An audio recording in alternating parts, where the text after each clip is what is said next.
else is here and not on a microphone. I'm going to ask for everyone to stand and please join me in the Pledge of Allegiance.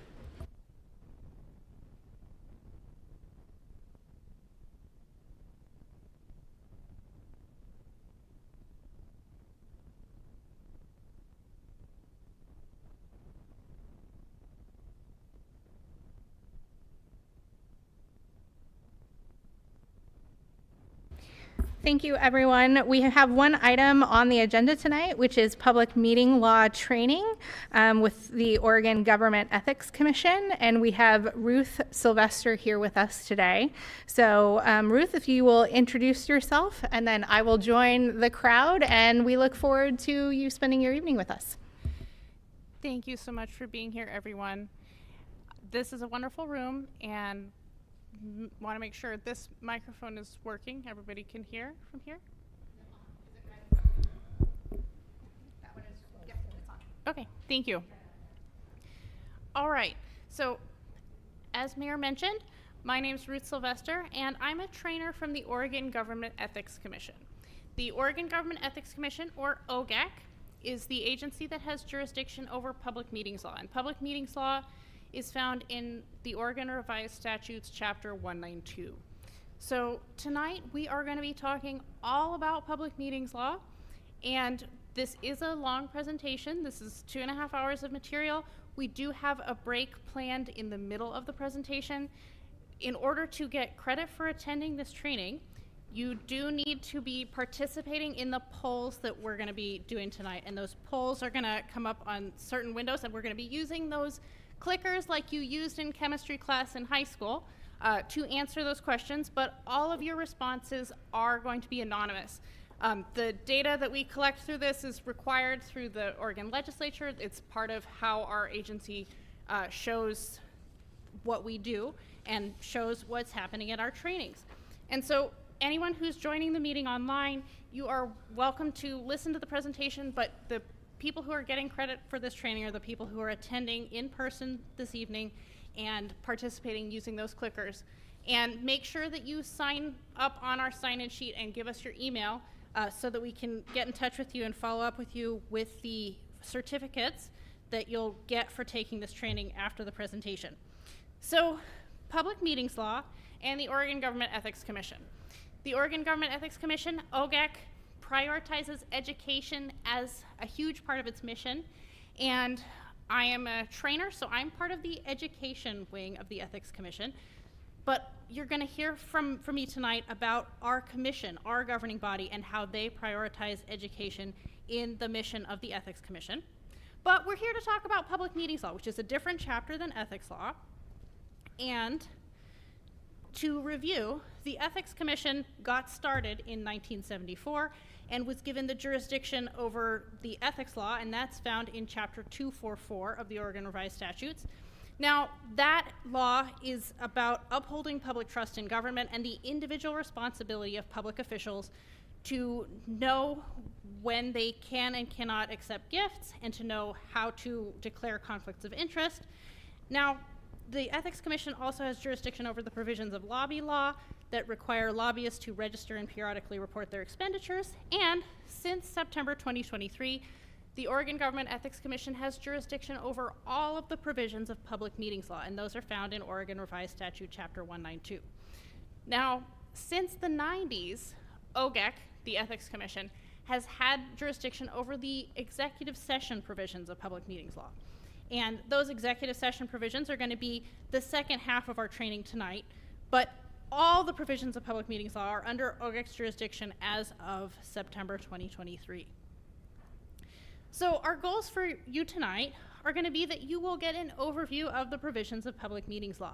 There is a lot of material here, and this training is not a substitute for reviewing the specific statutes and rules, so make sure to review the specific statutes and rules that apply to your situation, and be mindful that there may be other laws and rules that are going to apply to some situations for your public body that we're not going to be able to discuss here. We're just here to talk about public meetings law, and we want you to know your resources, so we want you to know where to go if you have questions, and to also meet this training requirement. So by being in this room today, you are meeting the training requirement, and you will get a certificate for taking this training, and I'll show you at the end how you're gonna get that certificate.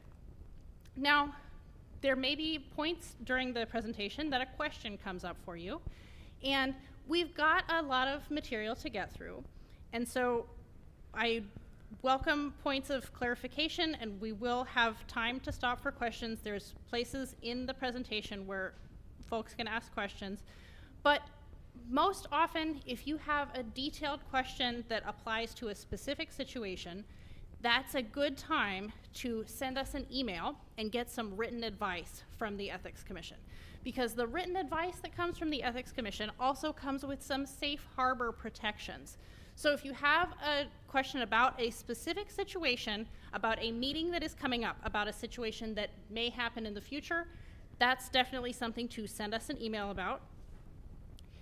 And as we get started today, I'm going to ask you a question.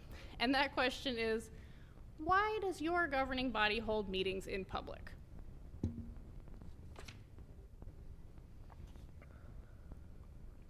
There are 3 very common one-word answers. Transparency. Excellent.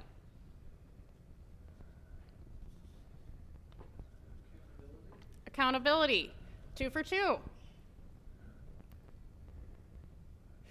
All right, so transparency, accountability, those are words that we're going to be returning to a lot tonight. And as we get started talking about public meetings law, it's time to make sure that all of those clickers work. So get your clickers out.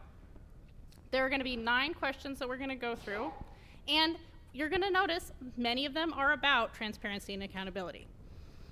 Starting with, okay, let me make sure that we got, okay, I've got to make sure that we're going to be able to, well, this one maybe is not going to work, so let's move on to the next one. All right. So what determines if a subcommittee is an advisory body subject to public meetings law? Members are appointed by a public/governing body, and A, the purpose is that the individuals will make their own recommendations. B, the purpose is that the individuals will make recommendations by group or vote. C, the purpose is purely to gather facts and make no recommendations. Or D, all of the above. So press on the clicker with the answer that you feel is correct. There'll be letters and numbers on that clicker. Excellent. So we're watching that number at the bottom of the screen to see how many clickers are communicating with my computer.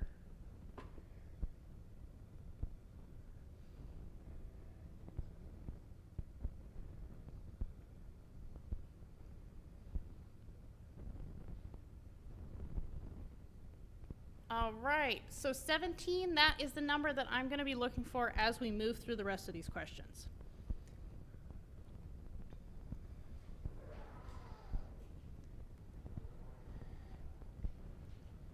Now, here's the next question. The governing body uses a Google document to do collaborative work outside of meetings. Members can edit this document at any time. Is this a violation of public meetings law? And our options are A, yes, this is an example of serial communication, and a quorum has access to review what has been shared outside a meeting. Or is it B, no, because while all the members can edit the document, the content will be discussed at a future public meeting. Or is it C, no, because in addition to the governing body members, the public also has access to this document.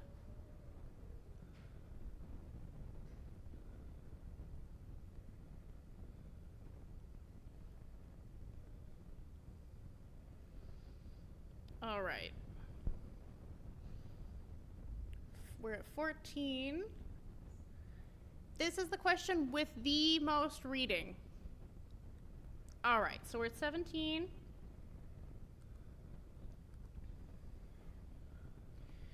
Now, what accommodations are you required to give under public meetings law? A, meet in an accessible location. B, meet in an accessible location and provide an interpreter if requested no matter what. C, meet in an accessible location and make a good faith effort to provide an interpreter if requested at least 48 hours before the meeting. Or D, nothing is required.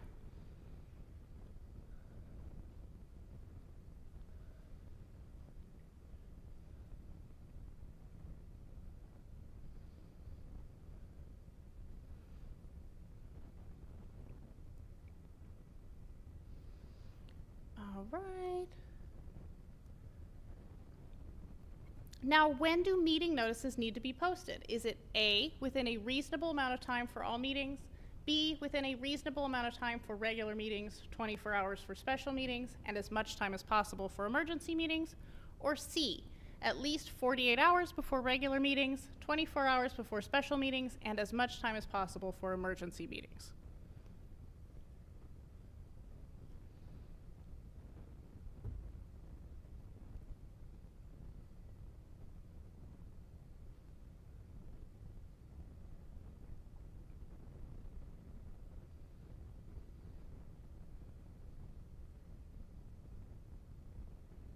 All right, hope 17 comes back. Now for this question, this one is gonna be choose all that apply. What are the written notice prerequisites for entering executive session to evaluate performance, discipline or dismiss, or to hear complaints or charges? A, send at least 24 hours in advance. B, identifies the public body. C, gives them the option to have an attorney present. D, tells them the reason for convening an executive session.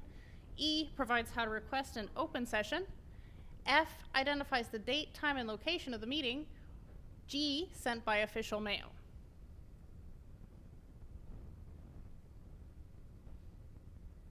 Oh, okay.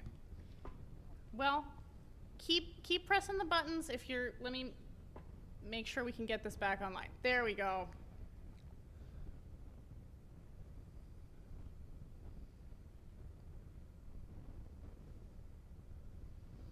All right. That brings us to 17.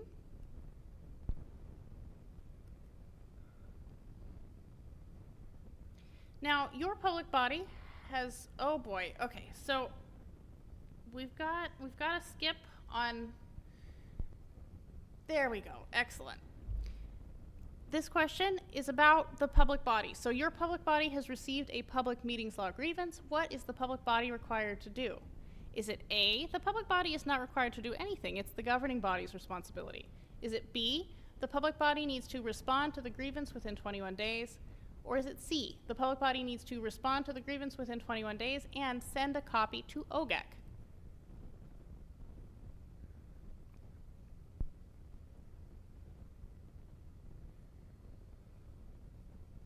Excellent. All right, so we're almost through with questions for this first half, and this one is going to be choose all that apply.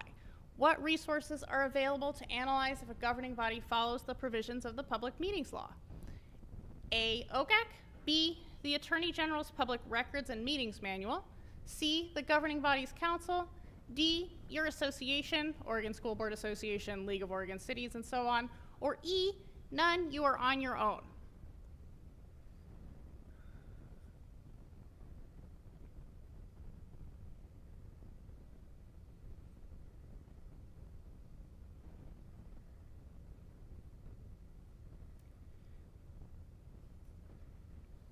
All right, so when the computer comes back, we're gonna move on to the next one. Oh no. Okay, so we just have one more for you, and this one is just going to be asking you how you feel about your confidence regarding public meetings law. And this one is going to be, yes, how confident you feel in your knowledge of following public meetings law. Do you feel A, very confident, B, confident, C, somewhat confident, D, not confident, but I know where to go where I have questions, or E, not confident at all? And all of your responses are anonymous. Excellent, thank you. All right. Now, accountability, that was something that we mentioned when we talked about why your governing body holds meetings in public. When we talk about the accountability for public meetings law, we're gonna talk about who is responsible for making sure that public meetings law is being followed. So, it is the governing body members who are responsible for making sure that public meetings law is being followed. It is not the staff. Even if the staff helps the members of the governing body to perform tasks that are related to public meetings law, the governing body members are individually responsible for making sure the public meetings law is being followed, and they are going to be responsible for their actions and their non-actions. So we'll go into a little more detail about what those non-actions could be when we talk about executive sessions later on tonight. But that means that as a member of a governing body, it is your individual responsibility to look at what's happening and to bring something up to the governing body if you see that something is being done incorrectly. And make sure that you know what is on the meeting notices, make sure that you know what is happening in the meetings, because as a governing body member, you're individually responsible for making sure the public meetings law is being followed. And when it comes to the enforcement of public meetings law and the possibility of a finding of a violation of public meetings law, fines in the case of a finding of violation would be issued to persons individually, not to the governing body as a whole, and fines cannot be paid with public monies. Now, that's specifically part of the enforcement of public meetings law, and that is something that we address at the very end of the presentation, so we will return to that later on. But that individual responsibility is what's super important for members of the governing body. Now, tonight, we are going to talk through the resources that you have available to follow public meetings law. We're going to talk about the definitions, and the definition section is going to have a review of those long questions that talked about Google Docs and serial communications. You will see those questions again for definitions. Then we'll talk about public attendance and locations, and we'll talk about accommodations and accessibility. We'll talk about meeting notices, and we'll talk about recordings and minutes for public meetings. Then we're going to take a little break. After the break, we're going to talk about executive session provisions, and then we'll talk through the grievance process. That's new in September of 2023 and onward. Then we'll talk about the enforcement of public meetings law. And finally, we will review the training requirement, what it says in the law, and how you will get proof that you took this training here tonight. So to get started with resources, the website for the Oregon Government Ethics Commission is designed to be a resource for you, and we have several sections we want to make sure that everybody is aware of. So we've got a whole section on our website that's all about public meetings law, and in that public meetings law section you can look at a variety of resources, and you can look at some of the handouts that are also here with us tonight under training. So in training, you can sign up for other trainings, you can sign up for a webinar with our agency, and you can also look at training resources, and those reference guides that are provided to you in person tonight, those guides can be found under training resources as well. Now, if you're looking for advice from the Oregon Government Ethics Commission, you can request advice on our website. So you can write into the form on the website to request advice from us, and you can search advice that the Commission has already issued. And you can look through that database going back to 2017, and you can search keywords. So for common situations, or for something you're looking for that other people have already dealt with and asked for advice about, you can look through that database on our website. Now, when it comes to advice from the Oregon Government Ethics Commission, we can give advice and guidance on things that haven't happened yet, and we can talk about hypothetical situations. So getting written advice from the Ethics Commission is always a good idea, because as you see the numbers at the bottom of the screen, those numbers refer to different kinds of safe harbor protection for written advice, depending on the level of complexity of the written advice that you are requesting. And we provide guidance during trainings, like this training, but that written advice, the staff advice, and staff opinions, and our commission advisory opinions, those are a valuable resource for you, and we definitely would like for you to request advice from us if you have a situation come up where something hasn't happened yet and you want to get guidance about how to handle that thing. So written advice is always a great idea, and you can send us an email or you can submit an advice request on our website. But if you have an urgent matter, you can also give us a call. And our staff is available and happy to help you from Monday through Friday, 8 a.m. to 5 p.m. And we've got our number available at the end of the presentation. And I also have some business cards if that's something that you'd like at the end of the presentation. But written advice is also really useful. But if you have something urgent, like if you have a meeting at 6:30 p.m. and something came up that you're not sure how to handle and it is 4 p.m., that is definitely a time to give us a call and let us know that the meeting is at 6:30. So the Oregon Administrative Rules are also an important resource. They've got some clarifying material, and the clarifying material will be found in Chapter 199. For Division 50, those rules are about public meetings law specifically, and Division 40, those are the provisions relating to executive sessions. So some of the material that we talk about tonight is going to be found in the Administrative Rules. And the Attorney General's Public Records and Meetings Manual, this resource is super powerful, and it's just been updated at the end of 2024, so it's right up to date, and they've got a full new introduction talking through the changes to public meetings law. The Attorney General's Public Records and Meetings Manual also, it covers public records, which is not part of the Oregon Government Ethics Commission jurisdiction. So if you have questions about public records, those are questions I can't really answer, but you can still check in the Attorney General's Manual to see stuff about that as well. So we recommend everybody get familiar with that resource, and you will get a link to the PDF copy of this most recent manual in the follow-up bulletin that we send to everyone who takes this training. So we talked about why we hold meetings in public. We talked about transparency and accountability. Now let's talk about when we need to hold a public meeting. And that's how we get started talking through the statutory definitions. So public meetings law defines a meeting to be the convening of a governing body, of a public body, for which a quorum is required in order to make a decision or to deliberate toward a decision on any matter. That's when you need to hold a public meeting. So now let's talk through all of these 6 definitions in a little more detail. First, the public body. Now, you'll notice the public body is referenced on one of the handouts that's been provided for you tonight. The public body, for the purposes of our presentation tonight, the public body is going to be the city of Tigard. But the city, the state, the county, any other special district would also be a public body, so a state government body, a local government body, or a special government body, like a cemetery district. Basically, if it's a body in Oregon that was formed to meet a law or to pursue meeting a law, chances are that body is going to be a public body. But a single public official, such as the governor, is not a public body for the purposes of public meetings law. So that's a public body. Now let's talk about governing body.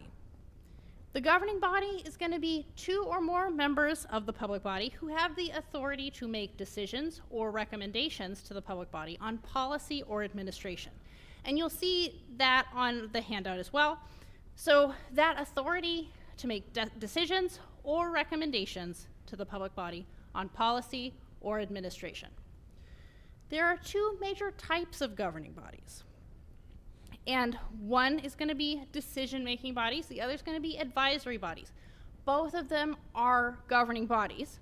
Decision-making bodies are going to make decisions, and they're going to exercise direct governmental power for the public body on matters of policy or administration. So that direct governmental power means that the city council is a decision-making body, right? Exercising direct governmental power on behalf of the public body when it comes to policies or administration. Now, advisory bodies are going to be making recommendations to the public body on policy or administration, and they're going to be making those recommendations by group or by vote. So they're going to be going through the same kinds of actions as a decision-making body, but the action that they take is going to be those recommendations that they make by group or by vote. And the advisory body is formed by the public body.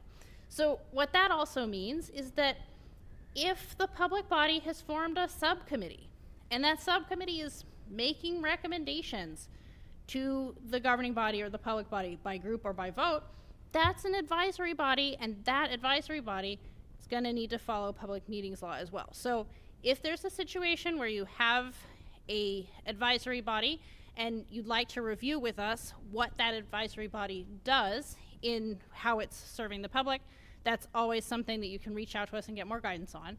But the key thing to think about here is that the budget committee is going to make one recommendation, right? And they make that one recommendation by group or by vote. They don't make individual recommendations that are all given. It'll be that one recommendation by group or vote. And so that's an advisory body. Now, we've got a couple of types of bodies that are not governing bodies. The first is going to be a fact-gathering body. So that's going to be a group that is only authorized to present information. And where this can be a gray area is that if that group of people who are presenting facts have the option to remove some of the facts or to present certain facts, that means they're making a recommendation.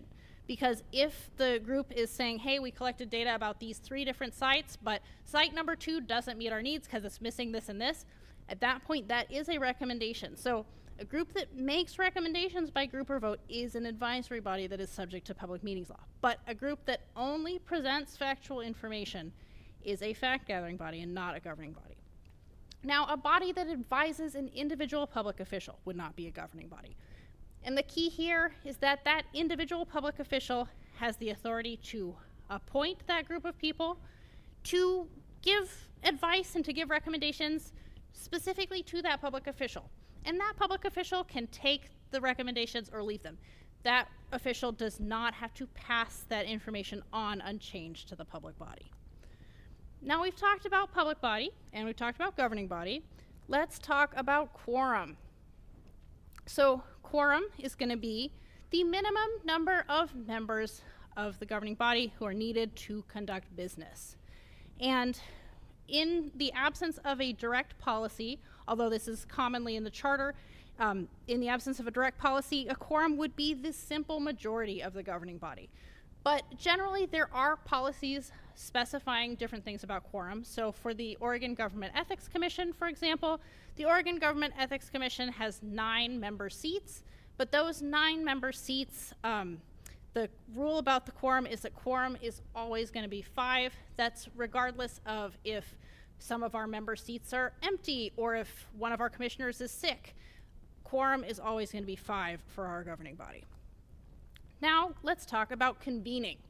So the definition of convening in public meetings law has a lot of moving parts, and to get us started, we're going to talk a little bit about communication. So the definition of communication for public meetings law, and you can also look at the Oregon Administrative Rules to see this. You'll see some of those numbers at the bottom of these slides. Communication is going to be the transmission or expression of information to another person, whether through verbal, nonverbal, written, or electronic means. All of those things can be communication. And that's important to think about when we think about convening, because convening is the expression or transmission of information and communication in any situation, such as gathering in a physical location, using real-time communication technology to communicate between members of the governing body, using serial electronic written communication to communicate between members of the governing body, and using an intermediary to communicate between members of the governing body. So all of these situations, communication situations between members of the governing body, count as convening. It can be any one of these, and it can be all of them.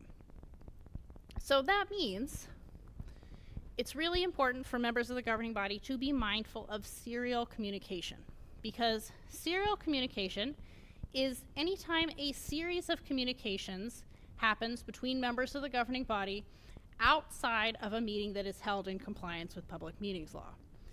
And serial communication can happen a lot of different ways. It can happen through in-person communication. It can be telephone communication, through video conferencing, through written communication, so that includes social media posts, emails, group texts. It can also include the use of intermediaries, which we'll discuss on the next slide, or any other means of conveying information. Members of the governing body need to be careful about situations where a series of communications can happen like this outside of a meeting that is in compliance with public meetings law, because a quorum of the governing body cannot use serial communications to talk about anything that could come before the governing body for deliberation or decision. That is a violation of public meetings law. And so that means being careful about the situations where governing body members can be passing information between each other is super important, whether that is on a social media platform or whether that's using in-person communication or group text, anything like that. So in a situation where, let's say, I'm on a council and I'm at the grocery store and I meet one of my fellow counselors at the grocery store and we chat for a minute about something that is coming up at the next city council meeting, and I say to her, hey, this is just between us. Well, my fellow counselor leaves the grocery store, goes on, I go on about my day, and I would have no idea that my fellow counselor went on to the gas station, saw another counselor, a third counselor, and mentioned to that counselor all that stuff that she and I talked about, right? So at that point, 3 of the 5 counselors have spoken to each other. That is a quorum, and I'm the first counselor, and I would have no idea that that series of communications had gone on and had gone to that quorum situation. So that's part of why it's really significant for governing body members to be mindful of these kinds of situations and to be mindful about intermediaries. So an intermediary is going to be someone who relays information from one person to another, and specifically someone who relays information from one member of the governing body to another. Now, the information that's being relayed here is going to be information about stuff that is going to come before the governing body for deliberation and decision. That's the key important information, and that's the information that's got to happen in public during a public meeting. So the important thing to know about intermediaries too is that it could be a member of staff, it could be another member of the governing body. In the sample where I'm a counselor who's at the grocery store and then my fellow counselor from the grocery store sees another counselor at the gas station, that counselor who met me at the grocery store would be the intermediary who relayed information about something coming up before the governing body for deliberation and decision to another member of the governing body.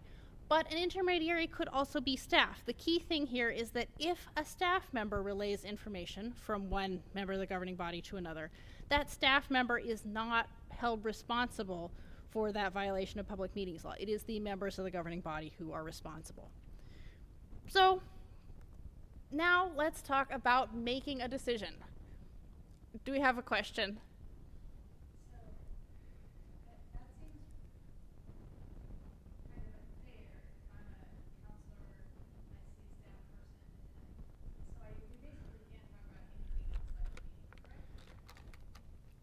So the question is, So I'm at the grocery store and I see a staff member and I happen to mention something or talk about something that we're dealing with.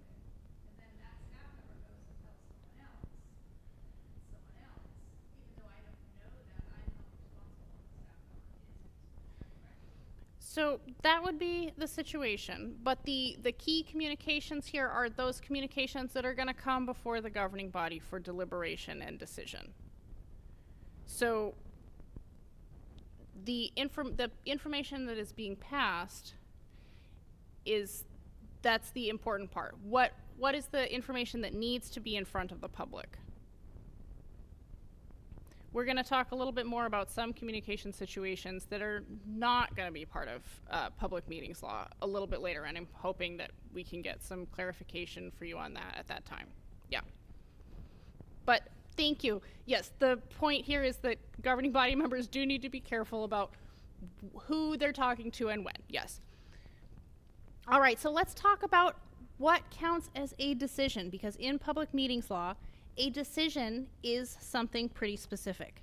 So public meetings law says that a decision is when a quorum of a governing body is going to convene to take an action that is a determination, action, vote, or final disposition, and they're going to take that action on by means of a matter that is a motion, order, proposal, measure, ordinance, or resolution. So the quorum takes an action on a matter. The kinds of actions could be a determination, could be a recommendation, an action, a vote, or a final disposition, and the matters would be a motion, order, proposal, measure, ordinance, or resolution. So this is making a decision. And the governing body also goes through a decision-making process to get to these actions that are on these matters. But the quorum is going to take action on one of these matters. That's a decision.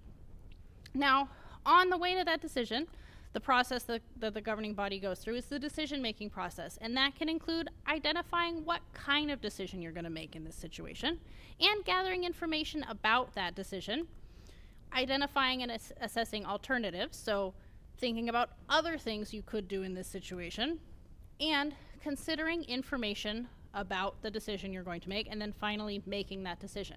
So all of the discussion and deliberation that the governing body goes through about those actions and matters at any point along the way to get to the decision, that's the decision-making process. So now we've talked a little bit about decision. We need to talk about deliberate, because the discussion and deliberation on those actions and matters subject to action, that's the decision-making process. So deliberation is going to be the discussion or communications that are any part of the decision-making process. Now, remember, communication is going to be the transmission or expression of information to another person, whether that is through verbal, nonverbal, written, or electronic means. All of those are communication. Discussion or communication that's part of the decision-making process. So all of those discussions and communications about the actions and matters subject to action by the quorum, those are deliberations. And that brings us to the end of our list of all of our definitions for what constitutes a meeting, right? A meeting is going to be when the quorum of the governing body of the public body convenes in order to make a decision or deliberate toward a decision on any matter. And there are specific types of meetings, and you'll see those types of meetings on your handout as well. The types of public meetings, situations where public meetings law is going to apply, are going to be your regularly scheduled meetings. And generally, the schedule for these meetings is published pretty far in advance. You'll see that there's a time cycle of how often you'll have those meetings, and you'll know that schedule pretty far in advance. Those are regular meetings. A special meeting is going to be pretty much any other kind of meeting that's not a regular meeting, except that it's not an emergency meeting. An emergency meeting is another type of public meeting. Now, an executive session is also a public meeting. Executive sessions are specifically the particular situations where you can have a closed-door meeting. We'll talk about that in a little while. And work sessions or workshop meetings are also public meetings. Often, work sessions are situations where the governing body may be absorbing some information about a decision they're going to make in the future, or they're going to engage in preliminary deliberation about something that's going to happen in the future. Those work sessions or workshop meetings are public meetings. Now, we've got a few situations for you where public meetings law does not apply, and these are all communication situations. So, communication that is purely informational, and so that's purely facts and information, and does not include anything about anything that's going to come before the governing body for deliberation or decision. Purely informational communication, public meetings law would not apply. Now, a good example of that would be a training on Oregon government ethics law or Oregon public meetings law. Purely informational communications. Now, communication that is unrelated to the governing body's deliberations or decisions, public meetings law does not apply to that kind of communication.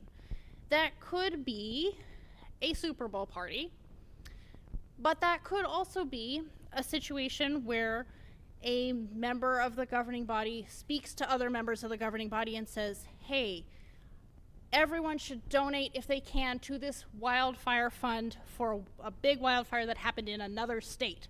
Well, this governing body in Oregon doesn't have anything to do with the deliberations and decisions of anything that's going to happen in that other state, right?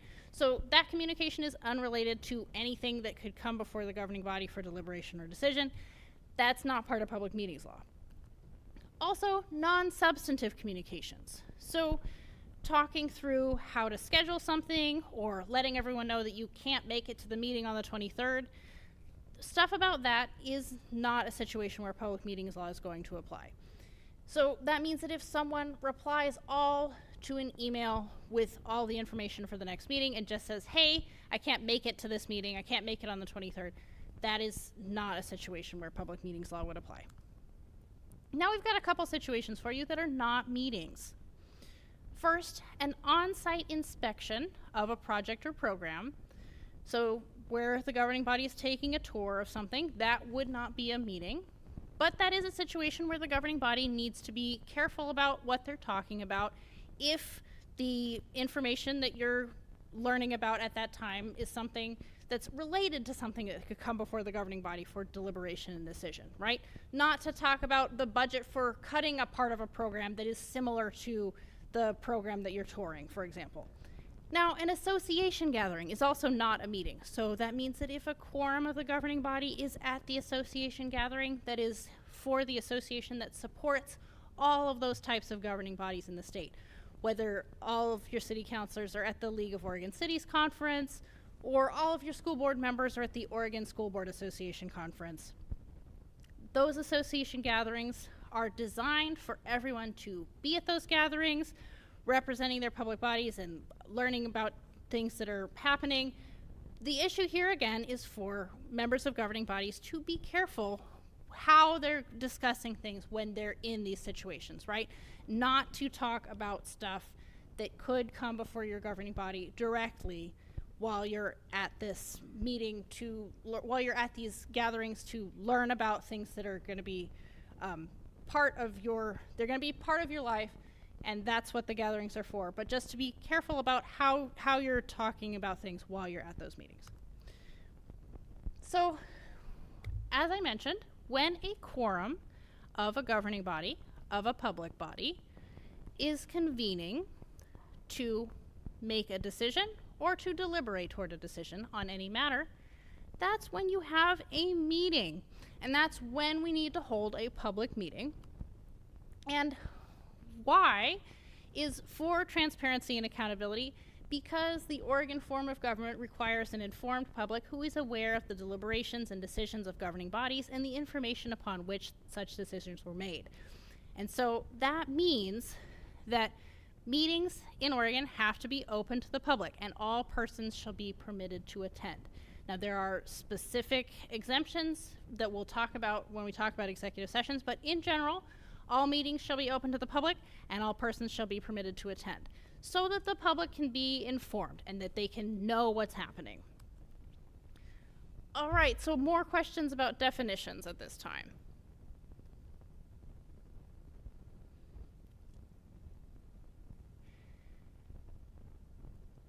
Thank you for participating. Let's talk about polls now. So we've got 3 questions for you. And again, all of your responses are anonymous. First question, who is responsible for making sure that meetings follow public meetings law? Is it A, staff, B, governing body members, or C, staff and governing body members?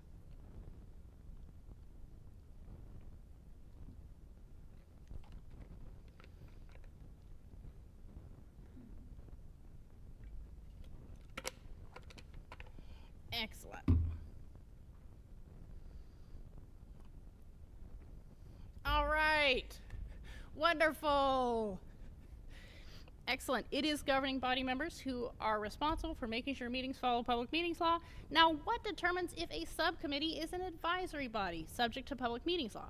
The members are appointed by a public/governing body, and A, the purpose is the individuals make their own recommendations. B, the purpose is the individuals make recommendations by group or vote. C, the purpose is purely to gather facts and make no recommendations. Or D, all of the above.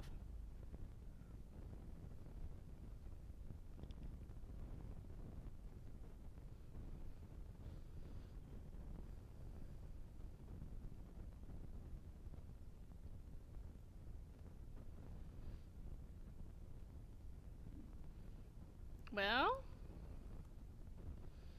yes. Those recommendations by group or vote make a subcommittee an advisory body subject to public meetings law. Now, the governing body uses a Google document to do collaborative work outside of meetings, and members can edit this at any time. Is this a violation of public meetings law? Our options are A, yes, this is an example of serial communication, and a quorum has access to contribute, edit, and review what has been shared outside a meeting. Or B, no, because while all the members can edit this document, the content will be discussed at a future public meeting. Or C, no, because in addition to the governing body members, the public also has access to this document.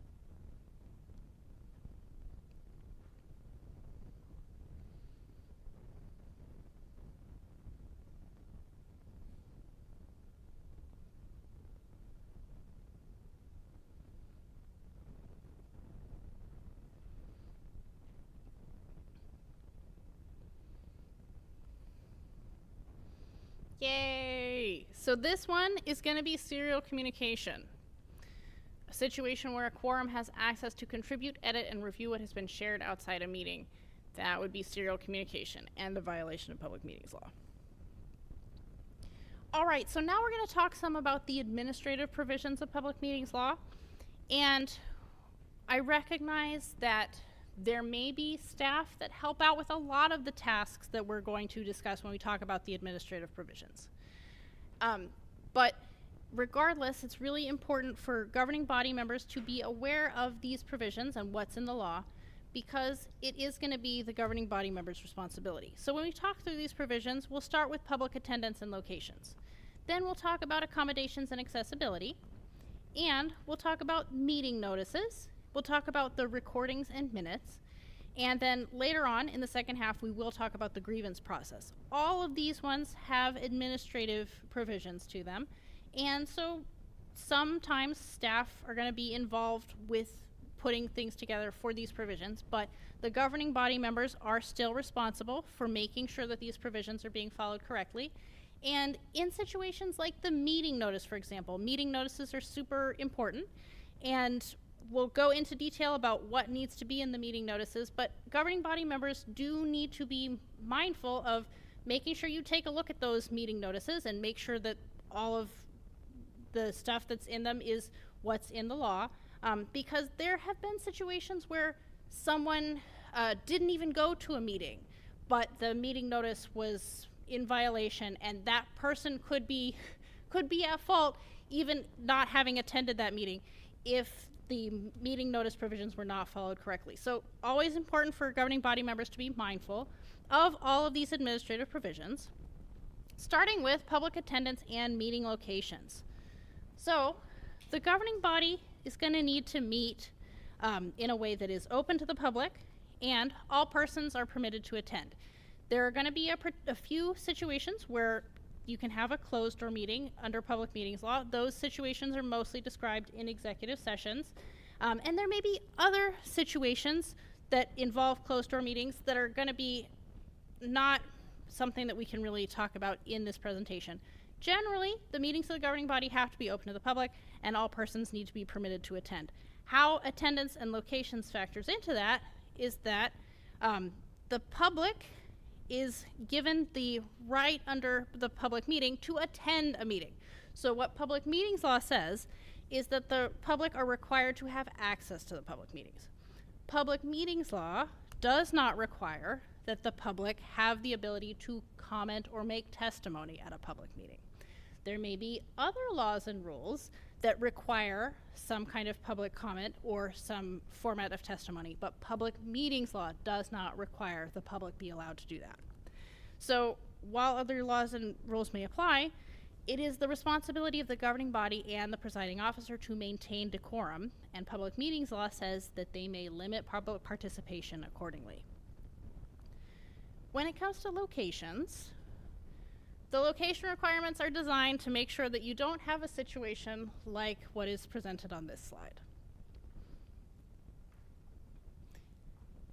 We want to make sure that they know where the meeting is and they know how to get there. And so public meetings cannot be held at places that discriminate on the basis of race, color, creed, sex, sexual orientation, gender identity, national origin, age, or disability.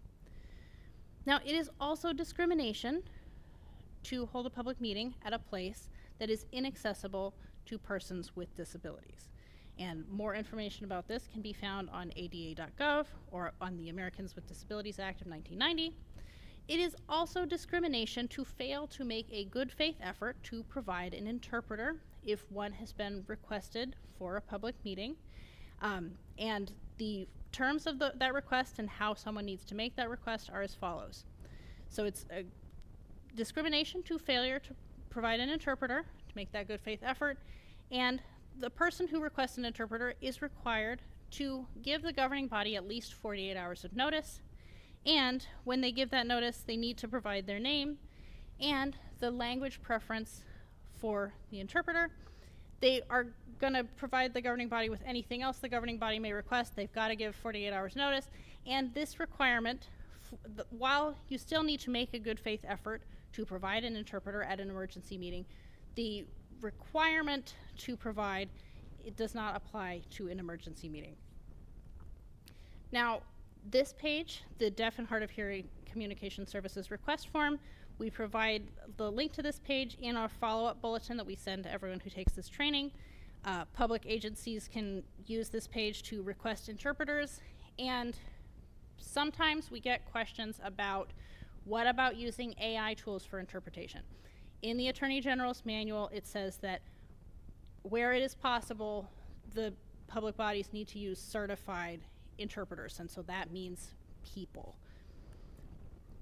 When it comes to meeting locations, the governing body needs to meet within the geographical boundaries of the jurisdiction, or they need to meet at their administrative headquarters or at the most expedient nearby location. But generally, the geographical boundaries are going to be what are the boundaries of your jurisdiction. So for the city, that would be within the city. But for state agencies, for example, the jurisdiction and the geographical boundaries are the entire state. Now, it is permissible to meet on Oregon tribal land if the governing body is meeting with an official of a federally recognized Oregon tribe. And if you're meeting with people from multiple jurisdictions, you should choose one of your jurisdictions or choose the nearest practical location.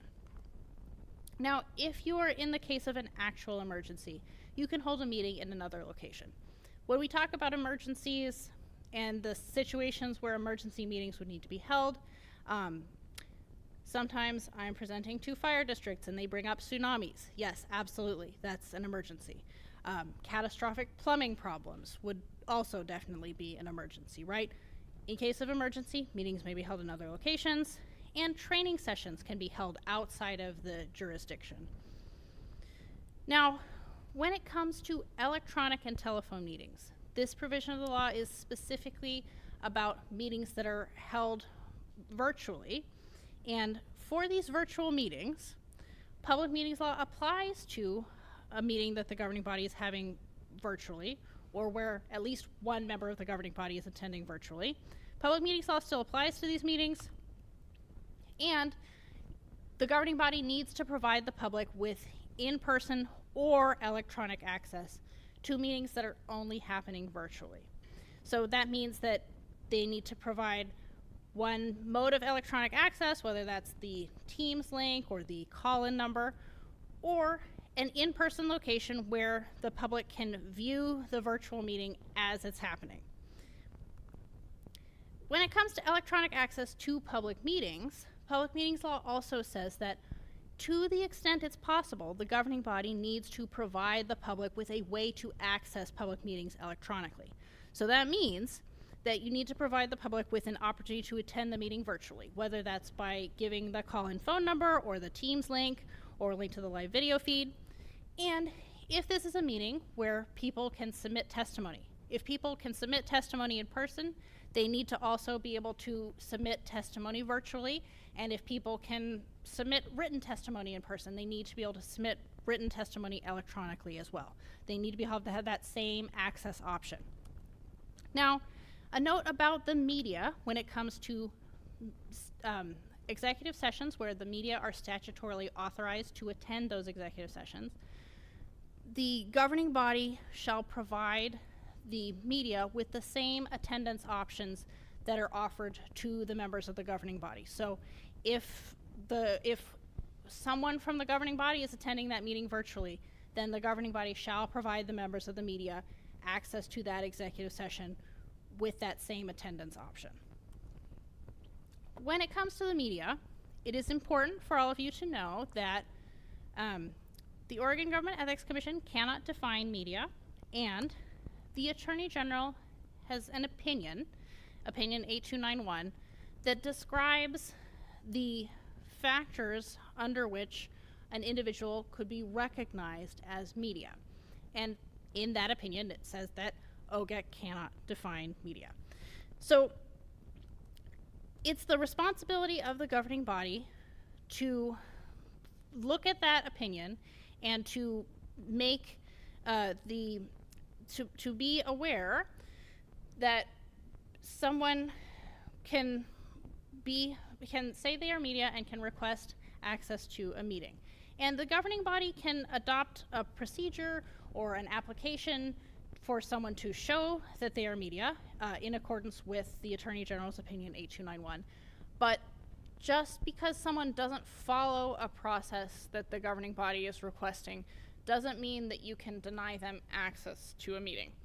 And so definitely read that Attorney General's opinion, and if you have other specific questions about something that hasn't happened yet, that's a good reason to send us an email. Now, other questions about things that are not media, we can talk about here. Yes? Just to clarify, if someone's attending a meeting electronically, virtually, does that person physically have to be in the jurisdiction as well? So the question is, if someone is attending the meeting virtually through electronic means, does that person have to be physically in the jurisdiction for their participation to count for the governing body? That is a good question. And that's a question that I don't know how to answer. So if you'd like some follow-up on that question, definitely take my card, and you can ask my compliance coordinator that question in more detail.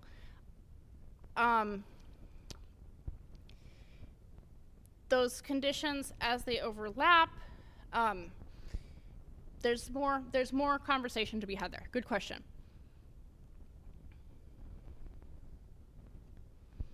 Any other questions?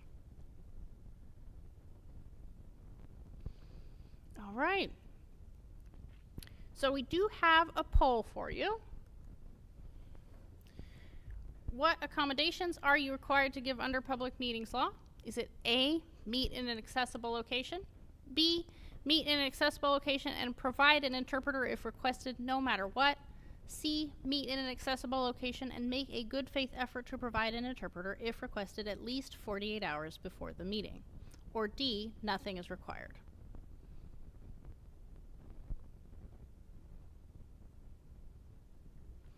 All right.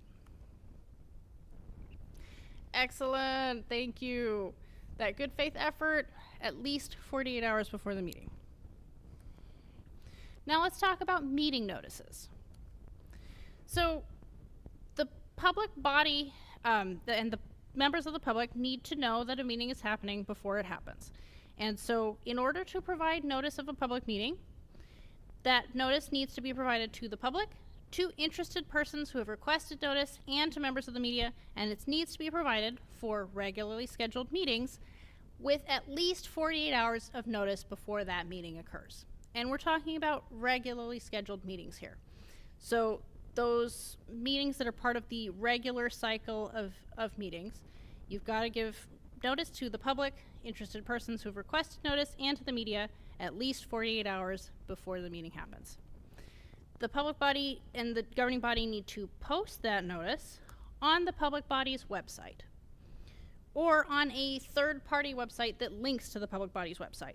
Now, some state agencies and some other public bodies, some districts, post to the Oregon Transparency website. That requirement is for specific state agencies, but anytime that you are interested in seeing how many public meetings are happening in Oregon, you can definitely look at that calendar on the Oregon Transparency website, and other public bodies are welcome to post there. There is just a stacked calendar full of events of everybody having meetings everywhere. So that's where the public body is going to need to post, on their website. Other places that the public body can post notice of their meetings would be in the newspaper, on the community or bulletin board, on the public body's social media account, through email or by mail. In that meeting notice needs to have the date and time of the meeting, the location, the subjects that are going to be discussed at the meeting. So generally this would be the meeting agenda. The list of subjects that's provided as part of the meeting notice can change. The governing body can amend that list of subjects right up into the meeting or during the meeting itself. But you've got to have a list as part of the notice.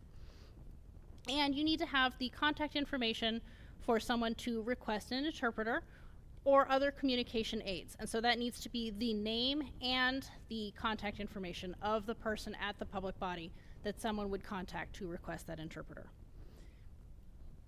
If you're holding a meeting that's only an executive session, then you need to provide the citation for the specific provision of the meeting, for the specific provision that allows you to meet in executive session for that session.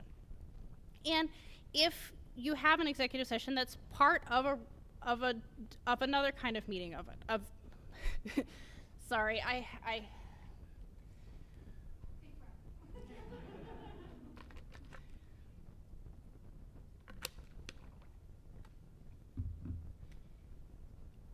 if you're going to have an executive session, make sure you provide the citation for the particular provision that allows you to hold an executive session on that topic. If that means it's a standalone executive session, make sure that you provide that information as part of the notice. Now, we've got an example notice from the Oregon Government Ethics Commission. This notice comes on our meeting agenda, so you can only see a couple of items, but there are lots more items underneath this line that says consent calendar. So you'll see here, we've got the date and the time of the meeting. We've got the physical location, We've got the physical location, and you can see the Teams link where someone could join online. And you'll see that someone who was looking for a translator or interpreter or other communication aids would contact Becky Mason at our office. You can contact her through her phone number or at her email address. So special meetings, those are meetings that are not regular meetings, and a special meeting requires you to give at least 24 hours notice to the governing body, to the news media, and to the general public. Emergency meetings, again, those are the events of actual emergencies. That could be a huge fire, a flood, a catastrophic plumbing event. An emergency meeting still needs a meeting notice, but you need to provide notice that this meeting is going to happen as soon as you can. And you need to contact the media and the interested persons just the same way you would for any other meeting notices, and post that notice to the regular locations. So if you always post on the bulletin board, still post on the bulletin board for emergency meeting too, right? But then after the meeting, you're going to have minutes of this meeting, and in the minutes you need to describe the actual emergency that required there to be less than 24 hours notice for this meeting to happen. So that actual emergency, whether it was a flood or a fire or a plumbing event, the minutes need to describe the actual emergency.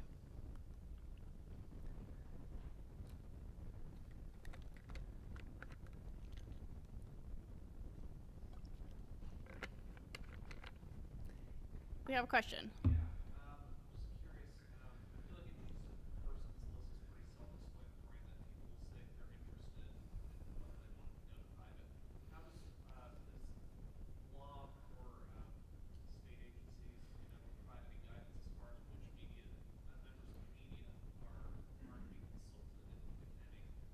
So there's more detail on the question here is there guidance from state agencies as to which members of the media are to be contacted when giving notice? And that's a good question to look at the Attorney General's Public Records and Meetings Manual, because the the process of giving notice, the way that it says to do it is it's to give it to the general public, to interested persons and members of the media that have requested notice. So that the process that people can go through to request to be notified about the meeting, that's something that there's more detail in the Attorney General's Public Records and Meetings Manual. Another question.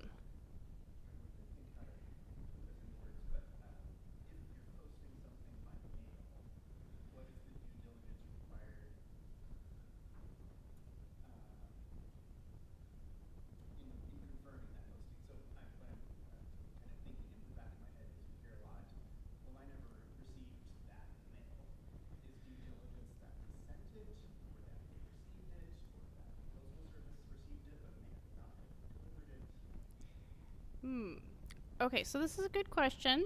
And the question is, what is due diligence if a notice is mailed to someone?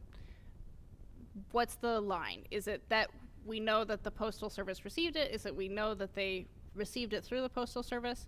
And my answer is that Public Meetings Law says that the notice needs to be posted on the public body's website. The most important requirement in the law is that it's posted to the public body's website or to a third-party website that directs to the public body's website. There are some public bodies that don't have a website, and in that situation, that third-party website becomes really important, and that circulation. But the posting the notice to the public body's website is what it says in the law to do about the notice. But if a situation, if you are under the impression that a situation may arise in the future, something that hasn't happened yet, you want to ask for more detail about a particular meeting or situation, that's always a good reason to give us an email. It's not a particular situation, so our planning commission, for instance, has to notify everyone within 500 meetings if there's by mail. And people often complain, well, I never received that mail. Okay. Commissioner Jackson, I can answer that question. So, planning law requires an affidavit mailing, and so the city staff, when they mail, they have a list of everybody that they say received the mailing. And that affidavit of mailing is binding for LUBA or any future review. Good luck. Thank you. Thank you for that clarification. So I'm going to repeat a little bit of that because this is a really excellent circumstance of some stuff that's going to come up again in the training later, that there may be other laws and rules that are going to apply to some situations with your governing body, that those laws and rules are not going to be part of public meetings law. So the baseline of the website, that's what's in public meetings law, but as has been shared, there's another affidavit of mailing required for the Planning Commission, and that law is going to apply on top of public meetings law. So make sure that you check with your council about those situations for your specific governing body. Yeah, thank you. All right, so we do have another poll for you.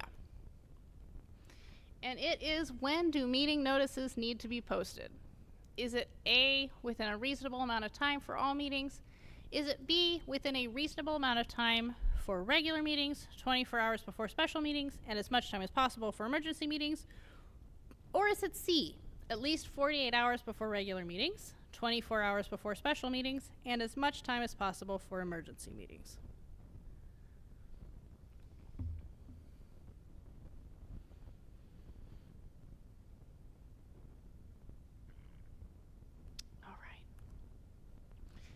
Excellent.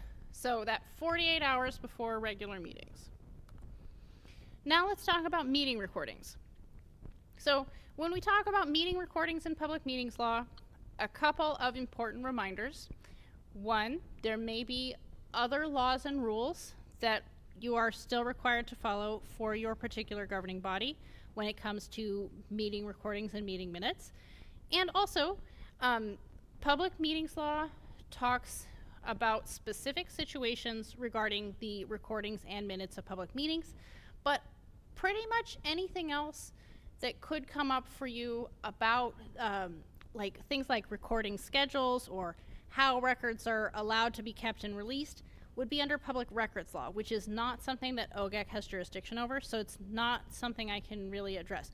I can only address what's in the public meetings law, and so that's what's going to be in this section. And the good news that I have for you is after this section, we are going to take a little break.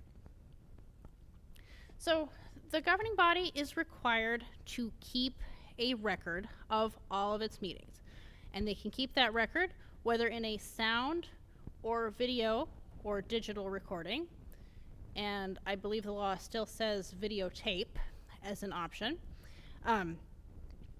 or written minutes. The official record of the meeting has to exist in one of these forms. Now, that record, whether it's written minutes or a sound, video, or digital recording, has to include the members who were present at the meeting, the motions, proposals, resolutions, orders, ordinances, measures, and the results. It needs to include the results of all votes, and it needs to include the vote of each member by name. Now, it also must include the substance of any discussions and the reference to any documents that are discussed. So we're going to talk a little bit more about voting and how that works with records in public meetings law. With voting, all votes have to be public vote. You can't use secret ballots, and you need to record the result. You need to record the vote of each governing body member, and it needs to be their vote by name. So if you're going to use written ballots, you need to include the name of the governing body member, and you need to announce those results in the public meeting so that the public is informed about these decisions that are happening. So that means that governing body members can't vote by email, and there is a specific way that votes need to be recorded to make sure that the vote of each governing body member by name is recorded. At the Ethics Commission, this is why we recommend roll call voting, because that just shows the person's name is called, they say their vote, and then you have that really transparently so that the public can know about it. But if you're using written ballots in your meeting, you need to include the name of each governing body member, and those results need to be announced during the meeting. Keeping the official record of the votes, it's going to be different depending on if you're keeping written minutes or if you're keeping a sound or video recording as the official record. If it's written minutes, you need to have shown in the written minutes the vote of each member by name. And that means that in the meeting, you could just announce the vote result. And that means that if it was everyone voting the same way, you could say motion passes 5-0 in the meeting. But that written minutes has to have showing the vote of each member by name. If your official record for the meeting is going to be audio or video recording, you have to make sure that each member's name is called out during the meeting.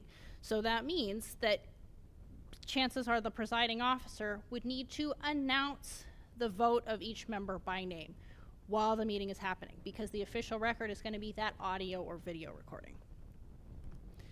Now, Senate Bill 1502, which passed in 2024, it is now law starting in January of this year, and it says that schools have to record all their meetings in a video format, and they need to post that video recording to their website and their social media account within 7 days.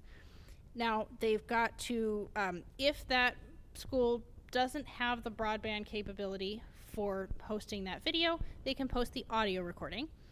And this does not apply to executive sessions, and it doesn't apply to school districts that have less than 50 students.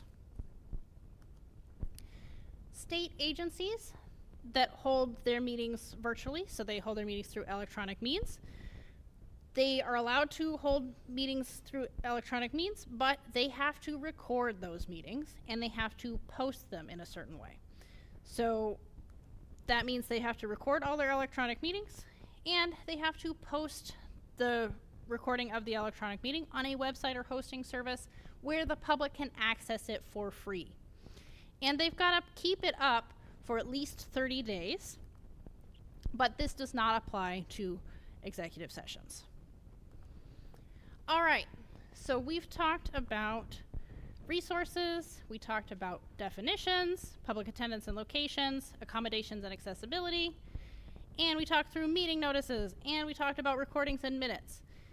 Thank you so much for your participation. We've got space in the schedule to take a 10-minute break before we go on to executive sessions, the grievance process, and the enforcement of public meetings law. And so I think that means if everybody can come back at 8:04, we'll get started again on executive sessions.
Welcome back, everyone. Now, I recognize it is getting pretty late, and I'm going to do my best to just move us through the rest of the presentation as smoothly as possible. But at this time, I do want to note for you that I was a classroom teacher. I taught kindergarten, and I taught college English. So I recognize this is the part of the presentation where you might feel moved to get up and move around, and that part's fine with me. If you were one of my kindergartners, this might be the time that I might ask everybody to do jumping jacks to make sure that they stay engaged, but I will not be requiring that participation this evening. So we're going to talk about executive sessions, we're going to talk about the grievance process, and then we'll talk about the enforcement of public meetings law, what that's going to look like from the Oregon Government Ethics Commission. Then we'll go over what is in the training requirement in the law, and how you can get proof that you attended this training. So we have gone through a lot of information already tonight, and now we are going to start talking about executive sessions. I don't know why, but the cursor is lagging a little bit on this presentation mode, so please be patient with me. When we get started talking about executive sessions, the important thing for us to start with is that an executive session is still part of a public meeting, and an executive session can be held as part of a regular or special or emergency meeting, or it can be held as a standalone session. As I mentioned earlier, if it's held as a standalone, you've got to make sure you have that specific provision that allows you to meet in an executive session on that topic. And an executive session is going to be a standalone public meeting or part of a public meeting, but it is the only circumstance that is allowed in the law to be a closed door meeting. And when we talk about the provisions of executive sessions, we are really talking about a specific list of provisions that can be found in Oregon Revised Statute 192.660 sub 2. Those provisions are going to be on a handout that has been provided for you, and that reference resource will also be providing to you as a link by email later on. But generally, those are what we're going to talk about when we talk about executive sessions. That's going to be a meeting of a governing body that is closed to certain persons for deliberation on specific matters. So, a meeting of the governing body that is closed to certain persons for deliberation on specific matters. And there may be, again, other laws and rules that apply to some executive sessions, and there may be other federal and state statutes on confidentiality, FERPA regulations, or HIPAA regulations that also apply to executive sessions. We're not really going to be discussing those here tonight. Important for you to know that an executive session is closed to certain persons for deliberation on specific matters. It's for deliberation. You cannot make a final decision in an executive session. So you cannot take a final action, you cannot take a final decision, and you cannot take a final vote. Now, the discussion that happens in executive session, the governing body could come to consensus while they are discussing. And that could mean that they look around the room and they likely would know how everybody is going to vote. But you can't take that final vote in an executive session. The public meetings law requires that the public is informed about the results of discussions, and making the final vote in open session satisfies that requirement. So you've got to make the final action in open session. And even if that final vote merely confirms a consensus that was reached in the executive session, you still always have to make the final decision, action, or vote in the open session so the public can be informed. Now, the Attorney General's Public Records and Meetings Manual includes a really detailed checklist for making sure you're in compliance with public meetings law for going into executive sessions. And we review that checklist as part of this presentation. So that means that at the start, at the noticing stage, before the meeting, you need to provide notice of that executive session. And that notice is going to need to include those specific numbers that show the provision of why you're allowed to have this executive session. Then, if you're going into executive session as part of a regularly scheduled public meeting that has an open session, right? It's a part of this meeting. You're in the open session, and This is the part where all members of the governing body who have a conflict of interest about something that they're going to talk about in executive session, they need to make a public announcement of that conflict of interest before they enter executive session. So first, any member of the governing body who has that conflict of interest, they need to make that public announcement. And then the presiding officer will read a script that will tell the reasons for going into executive session and will let the people in the room know if the governing body is going to return to open session, and let the public know they're welcome to rejoin that open session. Then the presiding officer will address the people who are allowed to stay in the room. Those are the designated persons who are allowed to attend this executive session, and they will address the other people who need to leave the room now. They'll also be addressing the media at this point, because the media is generally allowed to attend executive sessions. And that's when they're going to direct the media what they can and cannot report on from this executive session. Because if you don't let the media know what they can't report on, the media may report everything. And that means that if the governing body discusses something in executive session that is not what they cited as their reason for going into executive session, the media can report on that stuff. Then you're going to be in the executive session once the presiding officer has read that script. While you're in executive session, make sure that you discuss only the provisions that you cited as the reasons to go into this executive session, and make sure to take no final action, make no final decision during that executive session. And then when the executive session is concluded, make sure that you have that record of the executive session. Keep records of all executive sessions. Now, the script that the presiding officer reads to enter the executive session is going to have all those details in it. So in that first paragraph, let everyone know that the governing body is going into executive session, and list the particular provisions that allow this executive session, and the activities that are the reasons. Then address the news media and the designated persons who are allowed to attend, and let everyone else know that they need to leave the room. Direct the media on what not to report on from this executive session, and affirm that no final decision may be made in executive session, and let the public know that you're coming back into open session at the end of this executive session, and you're going to welcome everyone back into the room. Now, with this script, the fifth piece of information is letting the public know we're coming back into open session after this executive session is over. There's an important thing to think about how the executive sessions end, because you need to let the public know if you're going to come back into open session so that the public can be there. If you tell the public a particular time that you'll be returning to open session, and you finish the executive session early, you need to wait for that specific time that you told the public you'd be returning to open session so that you can start up in open session again.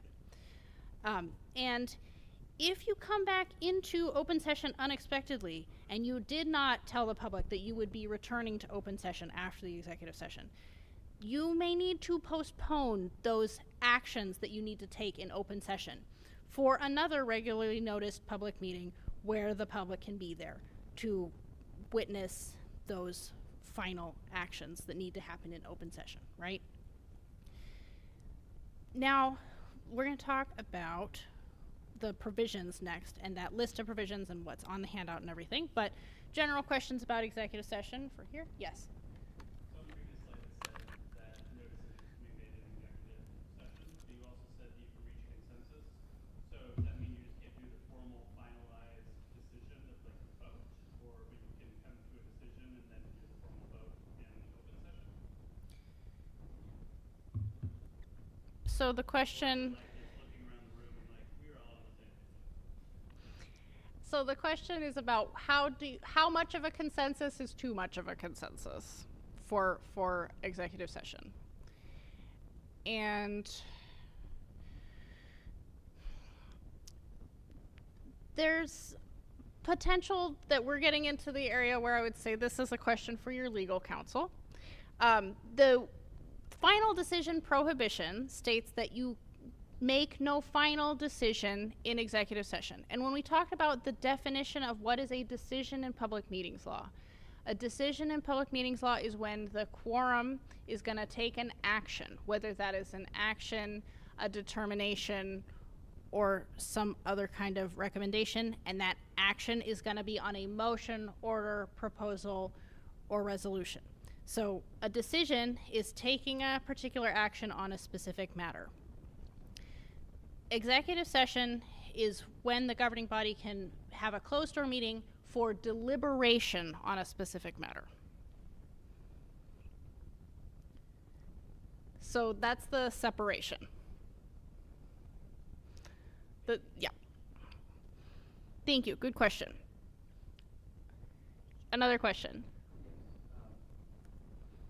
If someone is not sure whether they have a conflict of interest, would it not be best to either recuse yourself or say that I may have a potential conflict of interest? That is an excellent question, and we will be addressing that as a common situation that comes up with regard to executive sessions when we've gone through the provisions. Yes. Thank you. So the question was about conflicts of interest, and we will return to that situation when I've talked through the list of the provisions. Thank you. Any other questions about executive session? All right. Okay, when we talk about the permissible purposes of executive sessions, these are the reasons for executive session that can be found under Oregon Revised Statute 192.660 sub 2 for the most part, and they're what is going to be on that handout that you have in the room with you tonight. So some of these provisions have prerequisites, and the governing body has to meet all of the prerequisites before they can meet in executive session under that particular provision. But for the most part, unless there are other laws and rules regarding confidentiality that would apply to executive sessions, most of what's going to be in this list tonight are things that a governing body could hold a regular open session meeting to talk about, that it doesn't have to be an executive session in order to talk about these matters. So the resource that we have for you breaks the provisions into a few categories, and the categories we're going to talk about tonight are going to be confidential records and litigation, hiring and employment, negotiations, and security and safety. Now, we do have another category for provisions that are less frequent. We're just going to be talking about those top 4 categories tonight. The first in confidential records and litigation is going to be sub 2 sub F. And as we go through this list, you'll see the specific provision cited at the bottom of these slides. So the governing body can hold an executive session to discuss information and records that are expressly exempt by law. Now, that means this information has to be exempt by law, and the place you can find it listed in the law is going to be in public records law.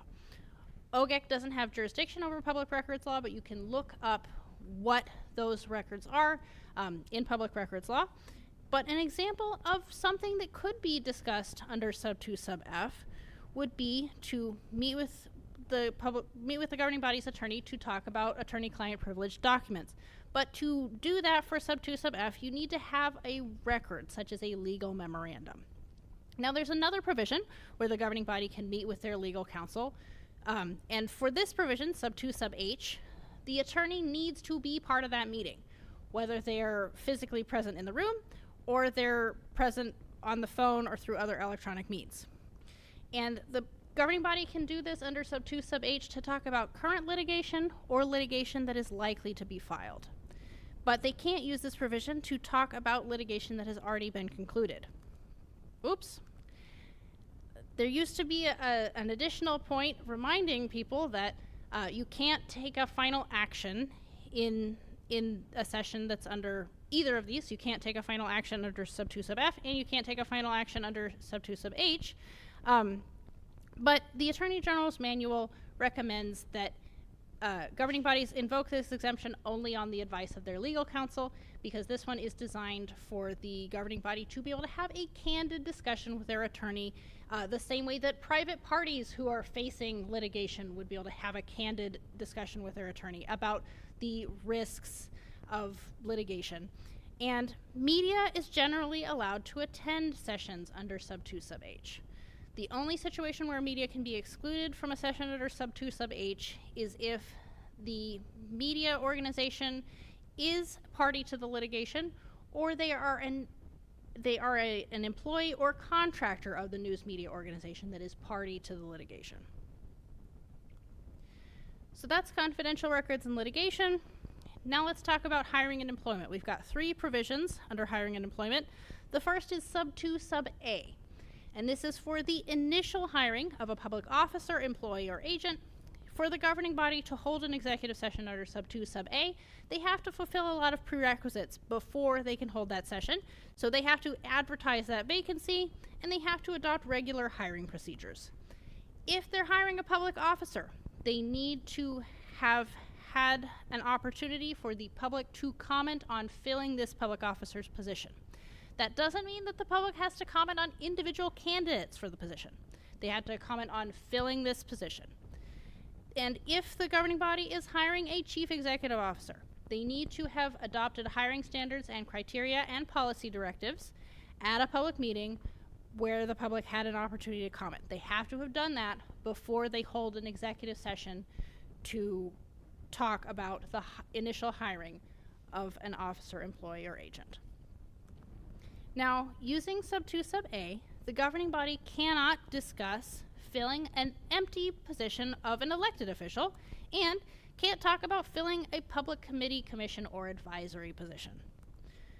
They also can't discuss general employment policies. So stuff like, hey, these 3 people we hired last year, why do we think they're not doing their jobs, or why haven't they met this goal yet?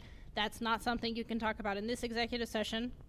And you can't talk about salary and benefits. Can't talk about compensation in the executive session held under sub 2 sub A.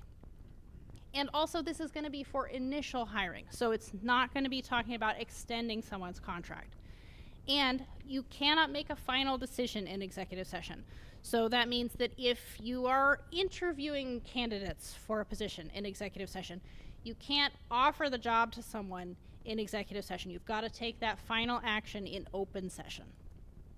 We do have another resource for you specifically about hiring in executive session, and you'll get a link to this handout in the bulletin that we send to everyone who takes a training with us. And you'll see that this list has more of the granular steps that you need to take for hiring an employee or staff member, or a public officer, or a chief executive officer, and all of those reminders. Now, the governing body can go into an executive session to discipline or dismiss a public officer, employee, staff member, or agent, or to hear complaints or charges against that individual. They would do this under sub 2 sub B, but they can only do that if they have given the affected person a written notice first, and that written notice tells the affected person how to request an open session. So it's required under the law to give that person written notice within 24 hours. They have to give them at least 24 hours of notice before holding that executive session.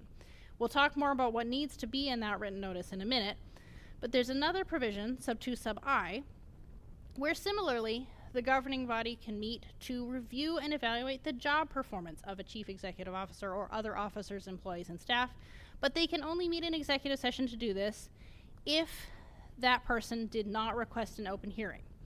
And that means that person, that affected person, also has to get that written notice at least 24 hours in advance, letting them know this is happening and telling them how to request that open hearing. Now, both of these situations, sub 2 sub B and sub 2 sub I, these are situations where there are other laws and rules that may apply, because public meetings law just says that this person can request an open hearing, and by open hearing we mean open session. Public meetings law does not construe this to be an adversarial hearing, and public meetings law does not provide this person with the right to postpone the meeting so that their attorney can attend. But there may be other employment agreements or collective bargaining agreements that provide those rights. There may be other laws and rules that may apply. The open hearing for the purpose of public meetings law is an open session. So now let's talk about what needs to be in that written notice. So the affected person needs to be provided with notice at least 24 hours or 1 business day before that executive session is going to happen. And in that written notice, they have to have the following information. The notice has to have the name of the governing body and the time and date and location of this meeting. It needs to show the purpose for convening this executive session, and it needs to provide them with information on how to request an open hearing. So all of those things have to be in this written notice, and it has to be provided to that affected person within 24 hours or 1 business day before the session will occur. Now, with the hiring provisions, the governing body cannot use these executive sessions to talk about general review of agency goals, and cannot talk about salary and benefits in executive sessions that are held under 2 sub A, 2 sub B, or 2 sub I. So that means that if the city council is interviewing candidates for a position of city manager, and they're at the point of the interview where council wants to talk to the candidates about, hey, you're going to be driving a city vehicle and we've paid for you to hold this professional organization membership because you'll be representing the city. Both of those things, those are benefits, those are compensation. That is not something that you can talk about in one of these executive sessions. Now let's talk about negotiations. We've got 4 provisions on negotiations. First, sub 2 sub D, this is an executive session where the governing body can meet with their labor negotiator. And that's specifically the person they designated to carry on labor negotiations. With sub 2 sub D, they can ask the media to leave this session.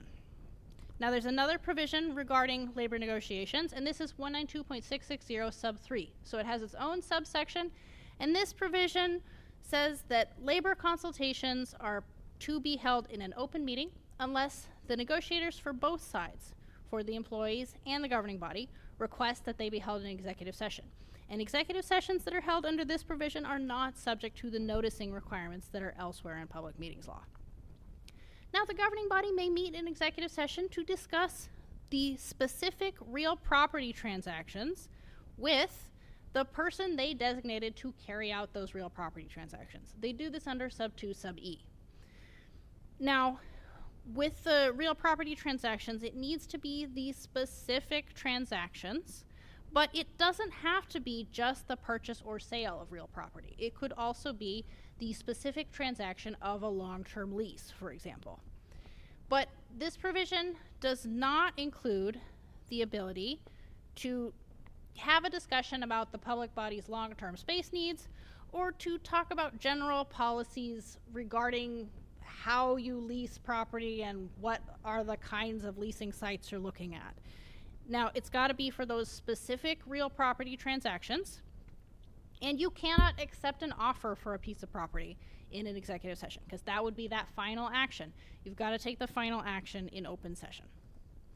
Now, sub 2 sub G, the governing body can hold an executive session to discuss the preliminary negotiations of trade or commerce if the governing body is reasonably sure that they are going to be in competition with governing bodies in other states or nations. So the key here is other states or nations. They cannot use this provision to meet in executive session if they are in competition with other governing bodies in Oregon.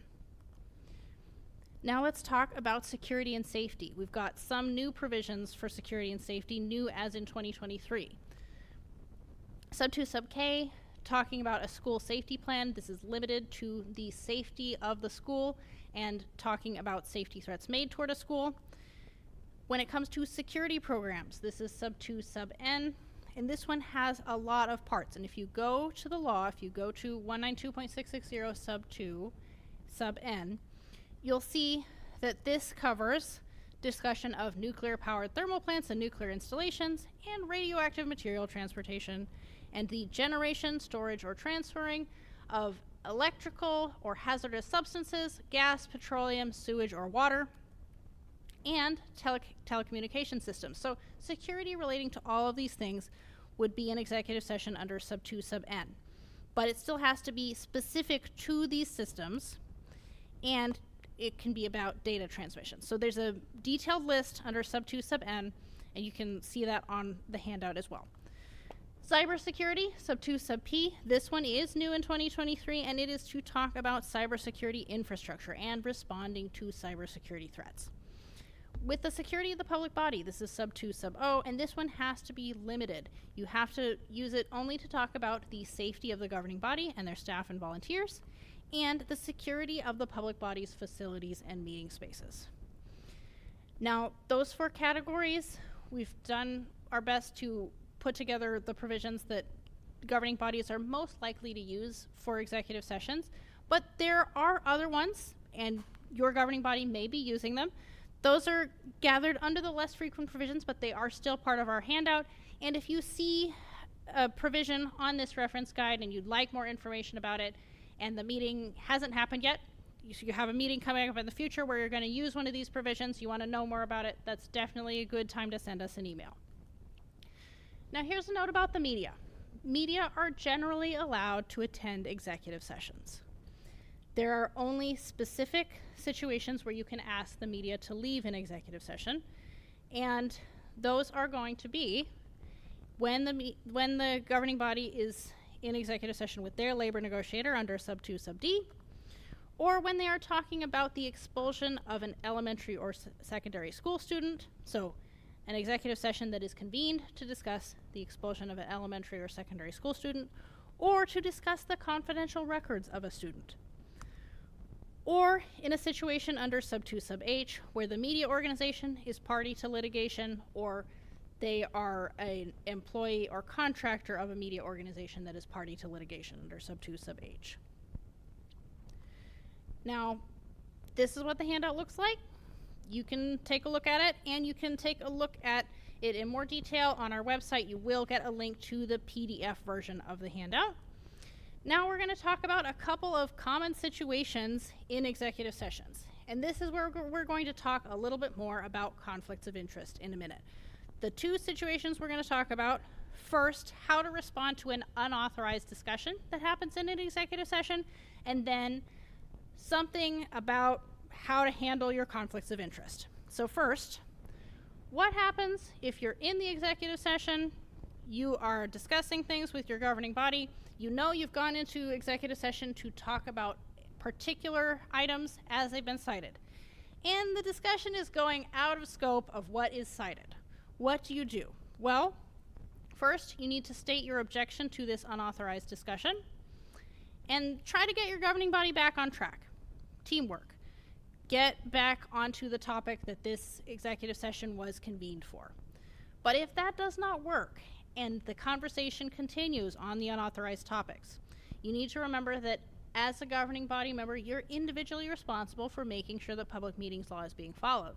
So what's the best way to do that in this situation? How do you uphold the law? Well, you need to announce on the record that you are leaving this session. And then you need to leave. It may seem counterintuitive to get up and leave the session if you know that other people on your governing body are talking about unauthorized things in executive session. But the key here is that governing body members are responsible for their actions and for their non-actions. And making sure that you have on the record, you announce that you are leaving, you announce that you objected to the unauthorized discussion, you announce on the record you are leaving this session, and that you left. That shows your individual pattern of action, and that is how to protect yourself as an individual member of the governing body in a situation in which findings of violation would be made. Those findings are made about the members of the governing body individually, so the individual actions are super important here. Now, what about conflicts of interest? So earlier, when we were talking about executive session and declaring conflicts of interest, we had a question, and the question was, if you're not sure if you have a conflict of interest, wouldn't it be better to say, I may have a conflict of interest about this thing that's going to come up in executive session? Here's where I'm going to address that material. If you know ahead of time that you may have a situation, if you have some knowledge of something before you go into executive session, if you know about it before a meeting, if the situation is confusing and you want some guidance about it, that's a really good reason to give us a call so you can get some direct guidance about your situation before you're going to be addressing it in a meeting. But we also need to talk about what happens if you've already gone into executive session. So you're already in the session and you look down at your list of items you're talking about in an executive session and you suddenly realize you have a conflict of interest. Well, if you're in that situation, you have a problem because you are required to make a public announcement of your conflict of interest in public. And whether you have an actual conflict or a potential conflict of interest, you've got to make that public announcement. So that means if you're already in executive session, there's no way for the public to be informed about your conflict of interest if you just figured out that you have a conflict of interest. If you're in that situation, you need to stop the session. And you need to let the members of your governing body know you have a conflict of interest. And then you have two options. First, you need to leave before there's any discussion on this matter. Or the governing body could table this item for a future meeting where you could make your public announcement of your conflict of interest before going into executive session. Now, whether you have an actual conflict of interest or a potential conflict of interest, you've got to make that public announcement of your conflict of interest. And so you've got to do that before executive session. Conflicts of interest in particular, that is part of ethics law. That's in chapter 244. So we're not going to talk about conflicts of interest in more detail, except that if you think you might have one, that's a really good time to give us a call. We can give guidance on stuff before it happens. All right, other questions about executive session? We have a question. For the section for Hiring. person, you mentioned the public must be provided an opportunity to comment on the decision. Can you say a little bit more about what will satisfy that requirement? What will satisfy that requirement? Okay, so the question is, when it comes to hiring, what is the situation where the public needs to be able to comment on filling this position? So that's specifically with regard to hiring a public officer. And chances are the people who are the public officers are going to be named in the charter, or there will be some other documentation specific to the public body describing who the public officers are. And a public officer is an important role, and so the requirement is the public needs to be allowed to comment on filling this public officer's position, because you're hiring a new person for this public officer position. And the public needs to be allowed to comment on filling this position. You have to have the opportunity for the public to do that before you can hold an executive session to talk about hiring this public officer. But that part of the provision does not require that the public be allowed to comment on named candidates for that public officer position. The public just has to be able to comment on filling this position. We did that, I don't know if you remember during the process, but we did that very specific manager hiring where we brought it back, we put it up for public comment, nobody made public comment. It was very brief, which is because nobody made comments, so that's why I would have said it was, we followed that, because I assume you're probably thinking, oh my gosh, we absolutely did in the city manager hiring. There were no public comments, so we posted and moved it on. And it was posted in the public. So, you satisfied that requirement. Thank you. Good question. All right, any other questions about executive sessions? All right, remember we talked about what's gotta be in that notice you've gotta provide to an affected person? Well, what are the notice prerequisites for entering executive session to evaluate performance, discipline or dismiss, or hear complaints or charges? This one's choose all that apply. Is it A, sent at least 24 hours in advance? B, identifies the public body? C, gives them the option to have an attorney present? D, tells them the reason for convening an executive session? E, provides how to request an open session? F, identifies the date, time, and location of the meeting? Or G, sent by official mail? Choose all that apply.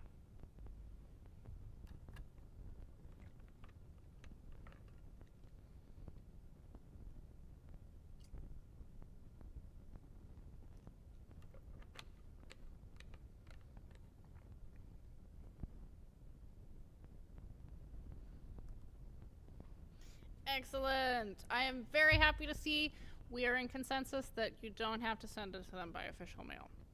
So you gotta make sure it's at least 24 hours in advance, identifies the public body, tells them this reason for convening, how to request an open session, the date, time, and location of the meeting. Public meetings law does not give them the opportunity to have their attorney present. Now we're going to talk about the grievance and complaint process. Now this process is new as of September 2023. And when we get started talking about the grievance and complaint process, I do want to call out a little bit of the history of public meetings law and how it interacts with the enforcement of public meetings law with the Oregon Government Ethics Commission. So as we've talked about public meetings law tonight, we've been talking a lot about governing bodies. The Oregon Government Ethics Commission has a governing body. That is the commission. Those are the 9 volunteers who are our 9 commissioner seats. So our 9 commissioners are volunteers. They are appointed by the governor and the Legislative Assembly, and they are confirmed by a vote of the Oregon Senate. They prioritize education as their mission with the Ethics Commission. But those 9 people, those are the people who decide how the laws in our jurisdiction apply. And so those are the people, when I talk about the complaint process, those are the people who make the decisions and who hear reports and hear things in meetings, and they make decisions on how the law applies in specific cases. Those are the people that we're going to be talking about a little bit toward the end of this process. When we talk about grievances, the grievance process is new in 2023 because that's when the Ethics Commission got jurisdiction over all of the provisions of public meetings law. So the Ethics Commission has had jurisdiction over the executive session provisions of public meetings law since the 1990s. But in 2023 got jurisdiction over all of the provisions of public meetings law. And so this new grievance process is about all of the provisions of public meetings law, not just the executive session provisions. Now, this grievance process has new responsibilities for the public body. It calls out the public body specifically. In this process, someone who thinks that a governing body has violated something in public meetings law has to submit a written grievance to the public body before they can submit a complaint to OGEC. So that means these new requirements for the public bodies, there will be some responsibilities of written responses. So the public body needs to post notice showing that they will accept written grievances about the material of public meetings law, and the public body needs to post on their website who in the public body someone can submit written grievances to, a designated person. And if they don't have a website, they need to provide notice of who you can submit the written grievances to, the same way you would provide notice of your public meetings. And the public body has to accept written grievances filed in person, through first-class mail, by email, and any other way that the public body deems is appropriate. And so the notice needs to show the business hours and the person that you can submit those written grievances to. And if there's not a designated person, then grievances could be submitted to the chief administrative officer of the public body or to the chair of the governing body. Now, someone who thinks that a governing body has violated a provision of public meetings law, here's how they would file that written grievance. They have to file a written grievance before they can file a complaint with OGEC. So that means they've got to file that written grievance with the public body, and they have to submit the written grievance to the public body within 30 days of the alleged violation. Now, once they've submitted that written grievance to the public body, they have to give the public body 21 days to respond, and these are calendar days. Got glitches here. So, whoops. No. Someone has to submit the written grievance within 30 days of the alleged violation, and they have to give the public body 21 days to respond. I am having technical difficulties. The next part of the slides is going to tell you how the public body responds in writing to the written grievance. But someone who thinks that the governing body violated public meetings law First, they have to submit that written grievance to the public body where they would allege that this violation happened. They've got to do it within 30 days of the alleged violation, and they've got to give the public body 21 days to respond.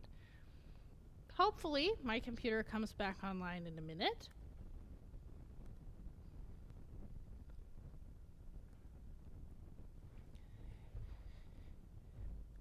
When the public body responds, there are 3 ways that the public body can respond in writing. So first, they've got to receive the written grievance. They have 21 days to respond in writing. When they respond in writing, there are 3 ways that they can respond and give more detail, but they need to acknowledge that they received this written grievance. And when they do that, they need to send a copy of the written response to OGEC. So when the public body is doing that, they can send it to the designated inbox, pbgr@ogec.oregon.gov. That is a detailed piece of information that you can also find on our website. But if you're in the position where you're ready to send out the written response and you can't remember what inbox to send it to, definitely give us a call. We can direct you to the right place. In the public body's written response, they basically have 3 options, and these 3 options are shown in the law. We're going to talk a little bit more about each one. The first would be for the public body to respond, deny the facts that are alleged in the grievance, and deny that they violate public meetings law. So they would, in that response, they would need to deny what is alleged. They describe the public body's version of events and explain why that's not a violation of public meetings law. Or the public body could respond and say that they admit to the facts that are alleged, but they deny that that was a violation of public meetings law. So deny the facts violated public meetings law. Explain that that doesn't violate public meetings law because, and that's the written response. Or the public body could respond and admit to the facts that are alleged and admit that that was a violation of public meetings law. And that means that they would admit that this happened and they admit that what happened violated public meetings law. In this response, they would include the steps that they are going to take to cure this violation.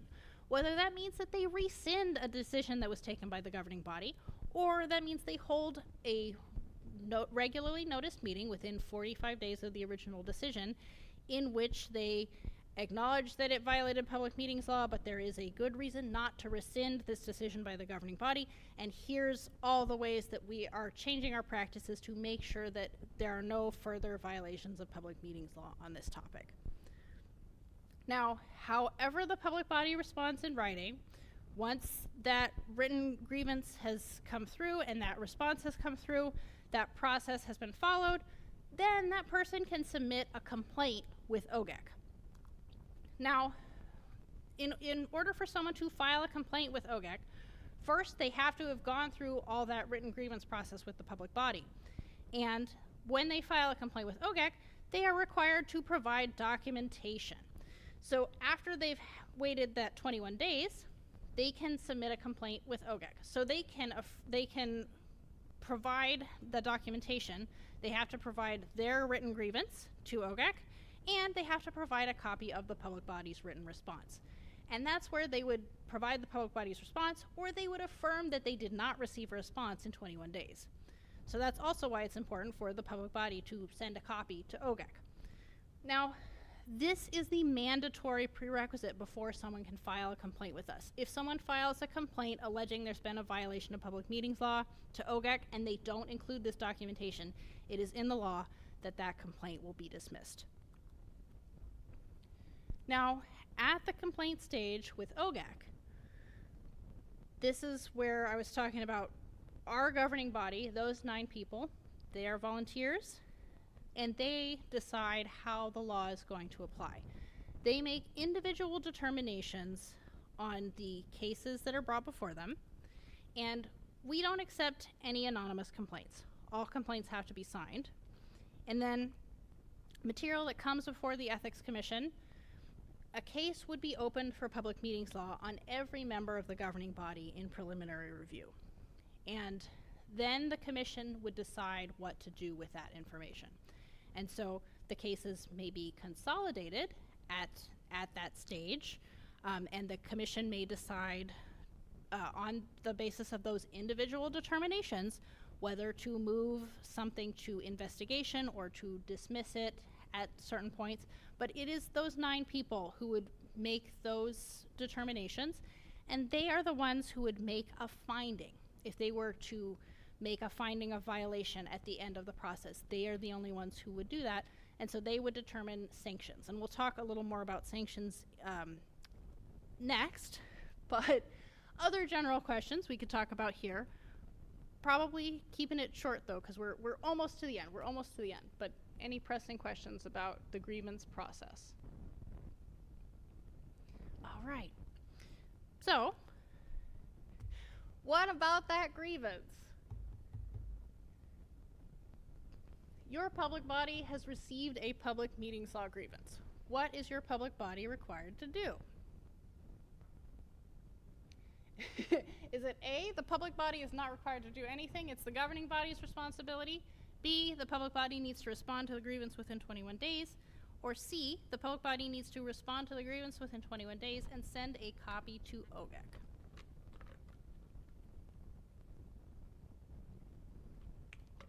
Excellent. Yes, send us a copy. All right, so remember I said it's the commission who would make determinations about individual cases. The commission prioritizes education as their mission, and they recognize that public officials are taking on a burden to serve their communities. Most often, they will recommend that someone be educated and maybe take additional training or have a letter of education if they were to make a finding of violation. But it is in the law that governing body members could be individually assessed civil penalties of up to $1,000 maximum for public meetings law violations. But the commission emphasizes education, and I know that may seem really evident coming from me as part of the education part of the commission, but our governing body prioritizes education, and those letters of education are really their intent to educate. Now, separate from the complaint process and the grievance process, it's important for governing body members to know that under Oregon Revised Statute 192.680, that a person who is affected by a decision of a governing body can file a suit in circuit court. Now, that circuit court lawsuit must be filed within 60 days of the alleged violation. And with a suit that is filed in circuit court, the circuit court may void a decision of the governing body. If someone goes through the complaint process with OGEC, OGEC, the Ethics Commission, we can't void any decision that a governing body has made, but a circuit court can do that under this provision. And if the court finds that there has been willful disregard of public meetings law or intentional misconduct by the governing body, the court may award payment of attorney fees to the plaintiff.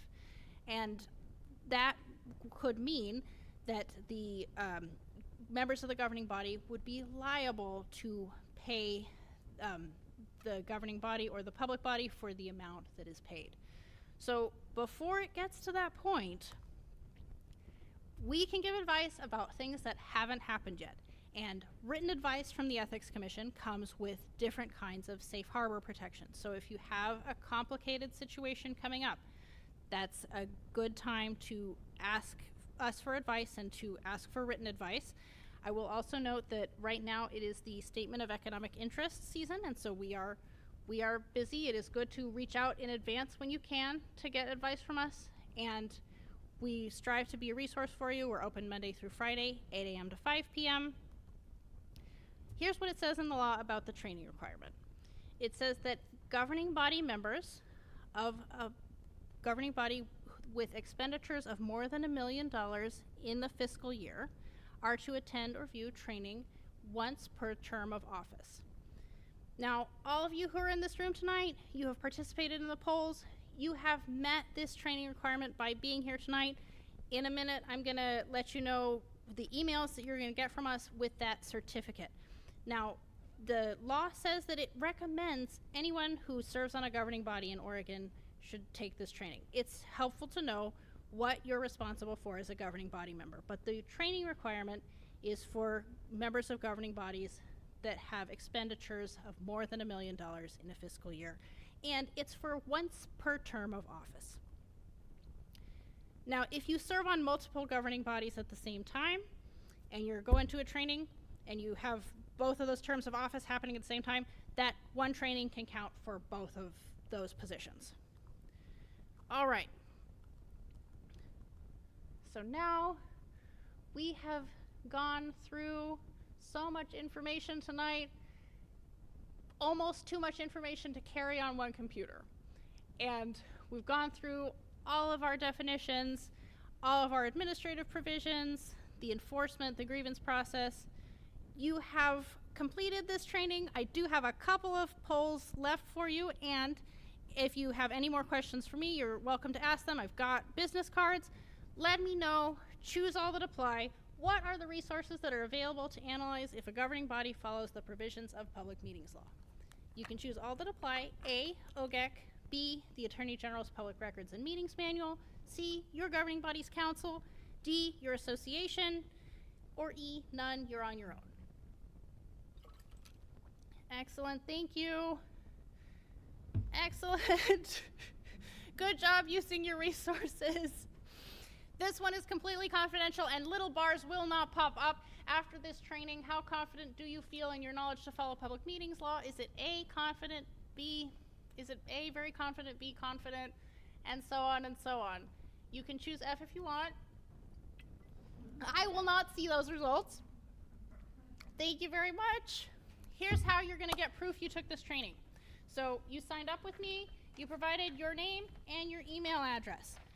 You're going to get 2 emails from us, and the first email is going to be a list of links to different resources from us, and it will have a link to a survey about this training. So you can give feedback on this training in that first email. Then within about 2 weeks after you've received that email with all of our links and our feedback survey, you'll get another email, and that email is going to have a PDF attachment to it. Now that second email is going to come from our training inbox. So it's going to come from training@ogec.oregon.gov, and that it'll be a PDF attachment. So if your email does not like PDF attachments, definitely check your junk and spam folders. And the certificate's going to look like what you see on the screen. So it'll have your name, it'll have the date that you took this training, it will have our executive director's signature, and that shows proof you have completed the training requirement for public meetings law. As always, if you need to get in touch with me about your certificate, you can always do that. I've got business cards too. You can always give us a call during business hours, Monday through Friday, 8 to 5. Thank you so much for joining this presentation tonight. Thank you for being here in this room, and have a wonderful Wednesday.